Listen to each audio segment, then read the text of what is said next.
A ver, les ayudo con dos de las derivadas que probablemente ustedes consideren complicadas porque ven 2 elevado a la 40 y e elevado a la 5.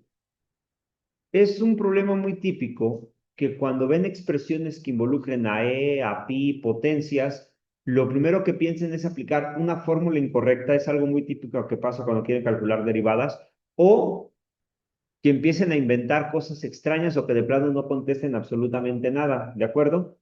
Hay que recordar que cuando ustedes quieren calcular la derivada de una función, pues básicamente es aplicar toda esa formulilla que tienen por ahí, es calcular el límite cuando h tiende a cero de la función incrementada menos la función sin incrementar sobre el incremento y ver si ese límite existe o no existe, y dependiendo de dónde exista, pues eso es a lo que llaman la derivada y bla, bla, bla. Hay mucha teoría detrás de eso.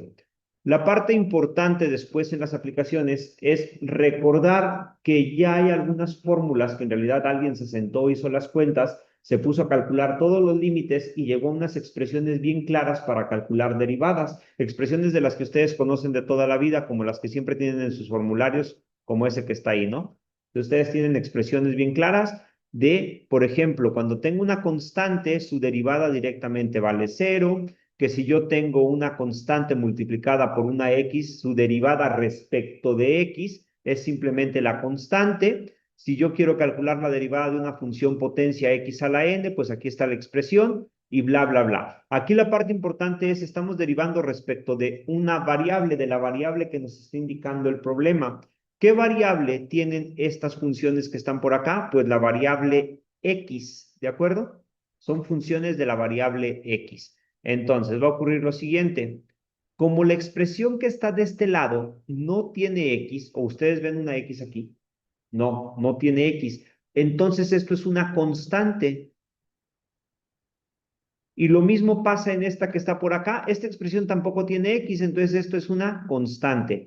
Y la derivada de una constante siempre en automático vale cero. Entonces quiere decir que f' de X es igual a cero en este caso y en el caso de acá abajo también. Ambas valen cero. ¿De acuerdo?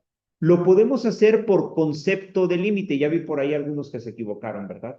Sí. Siempre pasa, ¿eh? Es lo más típico. En cuanto ven e elevado a la algo, 20 elevado a lo que sea, se empiezan a aplicar fórmulas que no son. ¿Cuál es la fórmula que suelen aplicar aquí? Pues decir que hay una fórmula que decía que la derivada de x a la n iba a ser n por x a la n menos 1. Esa es una de las que más vemos. Y lo que se les ocurre es bajar el 40, decir que va multiplicado por 2 y al exponente quitarle 1 y dejar 39, pero esa es la cosa más extraña del mundo, porque esa fórmula solamente aplica si tuviéramos x elevado a una potencia y aquí no hay ninguna x elevada a nada.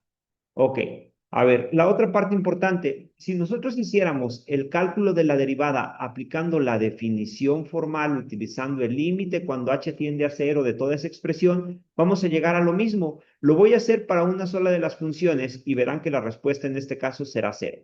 Déjenme muevo esto que está por acá y lo hacemos. ¿Qué tendríamos que hacer? Pues poner f' de x va a ser igual al límite cuando h tiende a cero de f de x más h, ¿están de acuerdo?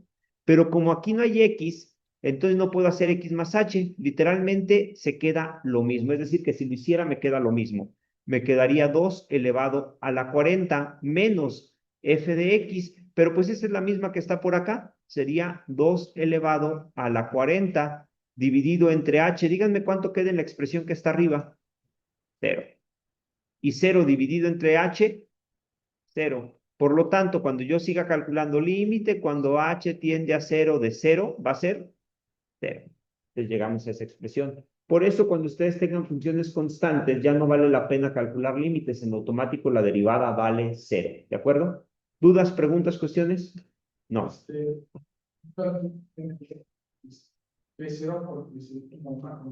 Sí, en el inciso 4 es e elevado a la 5, pero no hay ninguna x, entonces la constante es e 2,70 y tantos elevado a la 5. Cuando lo elevas a la 5 te dará un numerote y ya, es un número fijo, por lo tanto su derivada vale cero. Si aquí dijera que es función de e, bueno, ahí estarías pensando que es una variable y entonces sí tendrías que aplicar otra fórmula para derivar. Va a ver, vale la pena tu pregunta. Si en lugar de decir x aquí, voy a quitar esto que tenemos por acá. dijera E, no es muy típico, ¿eh? Porque la E siempre se define como 2,70 y tantos, es el número de Euler, pero si lo consideramos como una variable, sería f de E.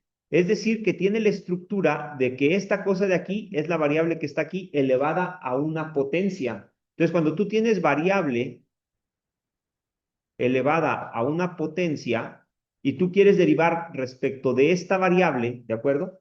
La fórmula te dice que bajes la potencia, respetes la variable y al exponente le quites un 1, sería la potencia menos 1, ¿de acuerdo? Que era como la formulita que tenía antes. Entonces, si esa fuera la expresión, que aquí la E fuera la misma que está por acá y no lo estamos considerando como el número de Euler, sino como una variable, entonces tendríamos que f' de E va a ser igual a 5 por E elevado a la 5 menos 1. ¿Cuánto es 5 menos 1? 4. ¿Sí?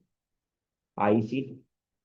Pero mientras no coincidan una cosa con la del otro lado, es una constante y la derivada de una constante vale cero. ¿De acuerdo?